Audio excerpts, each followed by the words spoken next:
옷을 좀 오래 입을 수 있는 특별한 관리법. 특히 생각 안 해봤어요. 알겠습니다. 빈티지에도 앤틱과 같은 좀 가치 있다 이런 아이템 좀 있으실까요? 옷장을 나중에 딱 열어보잖아. 남는 건 밖에 없어. 의심할 필요 없는 확실한 패션 정보를 전달드리는 노다우TV의 변준석. 이미룡입니다. 네. 안녕하세요. 혹시 뭐 빈티지 좋아하세요? 예, 좋아하죠. 빈티지 요즘 사람들이 되게 많이 찾고 있는데요. 뭐 패션이나 돈을 아끼는 측면에서도 유용한 빈티지 숍이 있겠지만 또 한 가지로는 환경 보호 측면에서 사람들이 되게 맞아요. 많이 방문하고 네. 있다고 해요. 그리고 또 하나, 네. 단 하나밖에 없다는 거. 네. 희소성이 있는 그런 제품을 고를 수 있다는 거에서 굉장히 네. 메리트가 있죠. 그래서 오늘 전문가분을 모셔서 빈티지에 관한 궁금증들을 해결해 볼 텐데요. 오늘 온 숍은 바로 수박 빈티지입니다. 네. 아까 봤었어요. 아, 이거 좋은데요? 네.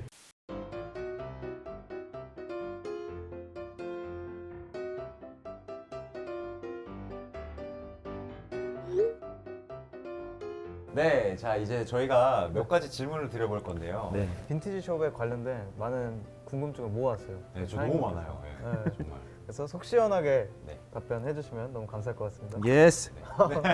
네, 첫 번째 질문. 자, 빈티지 구제 중고의 차이가 뭘까요? 아 이거는 뭐 그냥 개인적인 건데 네네. 어디 사전에 나오는 건 아니니까. 그렇죠. 네. 제가 샵을 시작하면서 내린 정의예요. 이건 개인적인 네. 정의예요. 근데 이제 구제는 어쨌든 오렐 구자를 쓰는 거잖아요. 오래된 건 다 구제인 거야. 그 안에 이제 빈티지가 속해 있는 거죠. 네. 이거 하루 입고 벗어두고 나면 바로 구제예요. 그런데 빈티지는 아니란 말이에요. 지금 이제 90년대가 빈티지로 막 들어오고 있어요. 얼마 전까지만 해도 빈티지로 잘 안 쳐줬어요. 90년대에 만들어졌던 옷들을. 네. 그렇죠, 맞아요. 그거는 그냥 세컨핸즈인 거야.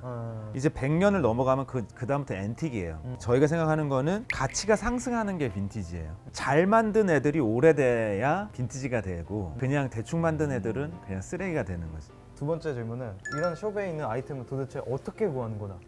네, 이런 질문 좀 너무 많이 해주시더라고요. 이게 뭐 영업 비밀도 아니고 네네네. 이제 대한민국은 기본적으로 이런 구제, 빈티지 소싱하기에는 최적화되어 있는 나라예요. 그래요? 도매업 하시는 분들도 많고 네. 크게 물류가 오는 길이 있어요. 하나는 태국이고 하나는 일본이에요.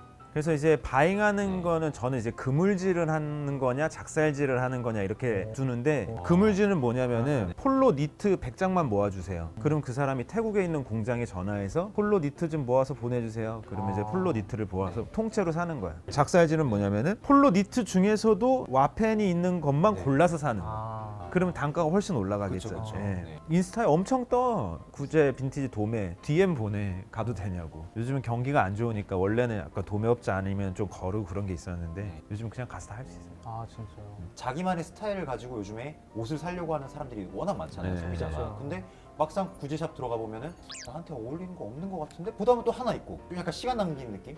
네, 그런 데가 좀 많더라고요. 근데 돈은 그런 데가 잘 벌어요. 우리 같은 데는 정말 춤 좋아하는 친구들이 와서 춤추기 좋은 비트를 틀어놓고 그런 데는 정말 그냥 막 춤추고 그냥 재밌게 놀고 싶은 애들이 왔을 때 신나게 춤출 수 있는 비트를 틀어놓는 거나 비슷해요. 장단점이 그런 데는 보물 찾기가 가능해요. 근데 가격은- 우리는 보물 찾기가 불가능해. 그 여기 어떻게 보면 다 자식 같은 까진 아니죠. 아니, 아직까지 네. 빈티지가 나라별로 막 되게 여기가 좋다, 여기가 좋다 이런 게 있잖아요. 예, 예. 사장님이 생각했을 때 어떤 나라 빈티지가 뭐 제일 좋다 이런 거 있을까요? 그 거부할 수 없이 무조건 미국이에요. 예, 무조건 미국인데 세상의 모든 빈티지는 일단 미국 빈티지가 거의 80%인데 미국이 근대 국가가 된 지가 몇 년 안 되잖아요. 그렇죠. 그리고 다 유럽에서 넘어온 애들이고 그렇죠. 그래서 실제로 파리 가서 옷을 바잉하고 해보면은 좀 달라요. 군복 같은 것도 프랑스 군복하고 미국 군복하고 디테일이 달라. 빈티지 시장에서 제일 고가를 치는 것들은 프렌치예요. 프렌치. 프렌치. 셋 다 지금 미국 걸 입고 있습니다. 그런 느낌이죠? 사장님만의 가격을 책정하는 노하우가 있다면? 저는 본능적으로 그렇다고 해서 아무것도 안 보고 하진 않아요. 기본적으로는 일본 시세들 많이 보고 경쟁사들 시세도 보고 이런 니트를 만약에 내가 3만 원에 판다? 그럼 우리는 이걸 싸게 파는 착한 샵이 아니라 얘에 대한 가치를 3만 원이라고 생각하는 샵인 거야. 이거가 우리 샵의 되게 아이덴티티야. 그러면 이거를 10만 원에 파는 거예요. 다른 샵은 5만 원에 파는데 거기가 더 싸면 뭐 얼마든지 네. 예. 그 빈티지 숍에도 다양한 스타일이 많잖아요. 네네. 근데 그것들의 굵직한 스타일이 몇 개가 있는지, 그러면 수박은 어느 거를 지향하는지. 취급하는 옷 스타일로 보자면은 세컨핸즈, 미국 빈티지, 디자이너 브랜드 하는 데들 있고 일본 브랜드 하는 뭐 그 정도. 거기서 수박은 이제 아메리칸이죠, 아메리칸.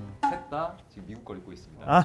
시대마다 택이 좀 다른데 네. 옷에 있는 택이 다른데 정품과 가품을 구별하는 기준. 제가 옷 좋아해서 옷 한 지 벌써 한 20년 정도 됐거든요. 그것도 약간 본능에 따라요. 이거 좀 이상한데 하면 그냥 걸러요. 정확하게는 못 봐. 지금 인터넷에 다 나와요. 예. 그죠. 그 옛날 뭐 예. 몇 년도 택 이런 거. 예, 다 나와서 그거 보고도 알 수 있는데 가짜들의 특징이 박스까지 잘 안 만들고 택까지 성실하게 안 만들어요. 여기만 잘 만드는 거예요. 네. 근데 한 번은 셀린드 클런치를 샀는데 광교 스토어에 있는 매장에서 팔았어요. 그 사람이 리셀을 한 거야. 근데 그 최종적으로 리셀한 사람이 이거 가짜 같다고 건 거야. 그 스토어에서 나한테까지 연락이 온 거야. 또 이렇게. 그 80년대 셀린을 가지고 진가품을 볼 수 있는 데가 잘 없어요. 그렇겠죠. 투선돼 있을 수 있는 부분도 뭐 그것도 있고. 있죠. 근데 이제 결국에는 살짝 블랙 컨슈머였어요. 그냥 편하게 그러면 2배 배상해 드린다고 하세요. 쿨하게 2배 배상해? 수백에서 물어주고. 진짜. 예. 그냥 보면 알아요. 대충 알아. 한 90%까지는 알아요. 옷을 좀 오래 입을 수 있는 특별한 관리법. 특히 생각 안 해봤어요. 알겠습니다. 예, 왜냐면은 우리는 낡은 것도 좋아하니까 하긴 그- 어느 순간에 수선비가 옷값보다 한 2배 정도 나왔다? 그럼 그 순간에 버려요. 빈티지 샵에 가면 후회하지 않을 만한, 내가 이걸 사면 진짜 잘 샀다라고 네. 생각할 만한 어떤 팁 같은 거. 준서 씨는 그런 네. 경험 있어요?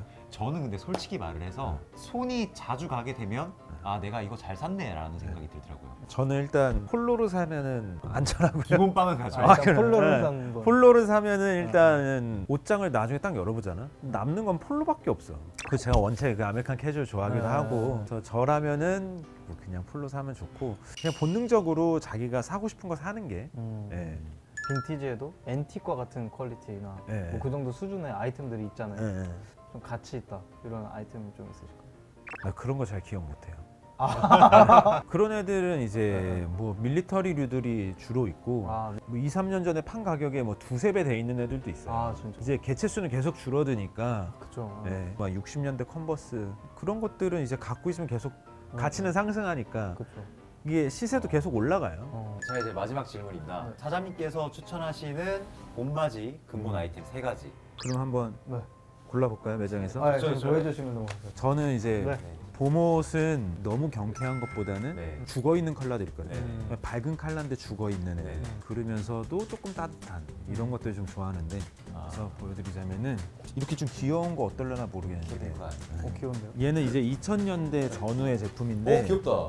90년대 빈티지도 사실 되게 낯선 말인데 벌써 그게 빠른 애들은 그걸 지나고 00년대 거를 봐요. 그래서 저는 네. 이런 단추 이런 것만 봐도 엄청 설레. 무조건 사요. 네.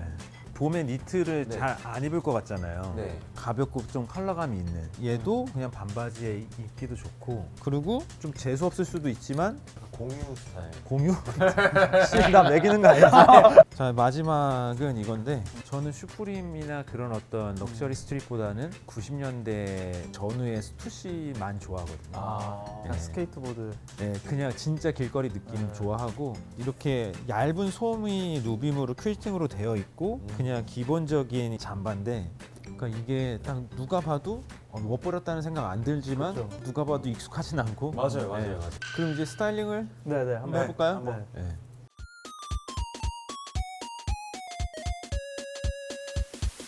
지금까지 수박 빈티지 사장님을 모시고 유용한 패션 정보와 그리고 궁금증 그리고 스타일링을 보여드렸고요. 네, 아주 유익한 시간이었습니다. 사장님 네. 너무 오늘 고생 많으셨고요. 아니에요. 재밌었어요. 맞으시죠? 네, 재밌었어요. 네. 그럼 마지막으로 에스콰이어 구독자분들께 한마디 부탁드리겠습니다. 에스콰이어 잘 나가니까 네네. 수박 빈티지 많이 와주시고, 저희 수박 빈티지도 유튜브 채널이 있습니다. 수박 겉핥기라고 와주시고. 그럼 저희는 다음 주에 또 유익한 정보로 여러분들을 만나볼 예정이고요. 지금까지 노답TV의 변준서 이미룡이었습니다. 노답 노답!